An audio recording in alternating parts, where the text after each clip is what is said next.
Are you looking for a spellcaster build that can clear multiple screens in a single cast? A build that can run delirious tier 16 maps and beat all pinnacle bosses on the highest level of difficulty? Then look no further, as today we have our best of all time Archmage Arc build that once you try it, you would feel that you are back at pre-nerfed Archmage era. It's a bold claim, but I will let the build speak for itself. By the way, don't forget to refer to the video description if you are looking for a cheaper version of this build. But with that out of the way, let's get started with our Ascendancy. We are still a Stormweaver. First we go for Constant Gale. This node provides us with Arcane Surge buff 24/7. Arcane Surge grants 15% more cast speed and 20% more mana regen. Even if you decided not to scale Arcane Surge effect, this node is still worth taking. Anyway, next we got Strike Twice. This node allows us to inflict 2 shocks on enemies instead of 1 at 25% less effect. This is about 15% more damage for our build, considering our investment in element magnitude. Now for our third Ascendancy, we got Heavy Storms. Similar to Strike Twice, this node allows us to inflict 2 stacks of element on enemies but for chill instead. It is useless on its own, considering that lightning damage cannot inherently chill, hence don't rush your third Ascendancy unless you can do the fourth one as well. That's because our final Ascendancy node allows all damage types to chill, enabling the previous one.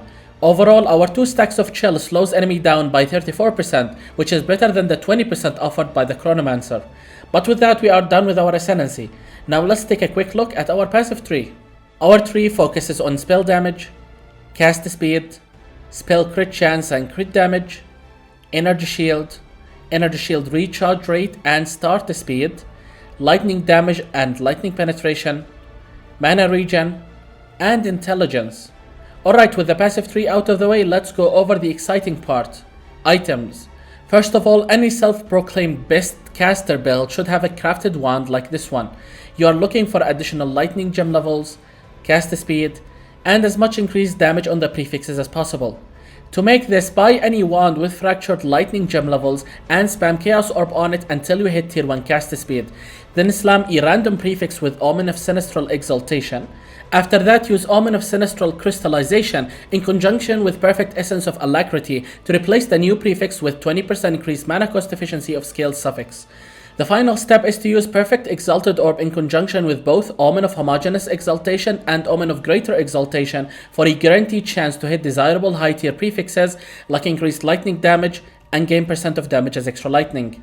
And for the icing on the cake, here we socketed a Rune of Wisdom for 1 more additional level to all spell gems. Now to go alongside our wand, we bought a focus with 2 suffixes, increased cast speed and crit chance for spells. Then we use Perfect Essence of Sorcery with Omen of Sinistral Crystallization to guarantee adding +3 to level of all spell skill gems. As for the prefixes, just do the same thing you did with your wand. Generally you want to slam increased lightning damage or spell damage if possible. Anyway, here we socketed the Soul Core of Takati for additional chaos resistance. Yes, we do have 75% chaos resistance in this build. Now another item we can get additional gem levels on is our amulet. Here we have +3 to level of all spell skills and a high mana roll. Those are your mandatory mods. Having attributes or 30% increased global defense essence mod is completely optional. Just don't forget to install Wild Storm on your amulet for 15% more lightning damage. Our next item is a body armor, preferably a base with faster start of energy shield recharge implicit. On it we have life, energy shield, and as much resistance as possible. If you decided to go CI, then replace the life with Spirit, although that's going to be a lot more expensive. Here we socketed a Greater Iron Rune for even more local energy shield on the item. Next for our helm, here we are looking for energy shield, mana, chaos resistance, and increased critical hit chance. Also, it wouldn't hurt to get a tier 1 life regen roll somewhere to combat the degen from poisons and bleed. Anyway, for our next item we got a pair of gloves with also mana and as much energy shield as possible. That alongside increased critical hit damage and resistances. Now for an important core item, we have a mana ring with increased cast speed, percent to all elemental resistances, increased mana regen, and percent increased maximum mana added with Perfect Essence of the Mind. Adding this essence mod has 66% chance to succeed, assuming the item is full on prefixes and you only have one good prefix to keep, which in this case is mana. Now you can't afford to cut corners with this ring, because you are going to replicate its effect with Calandra's Touch, generally considered a cheaper alternative than crafting another good ring. And to further maximize our advantage here, we decided to go for Ingenuity. This build simply increases the effect of our rings by 30%.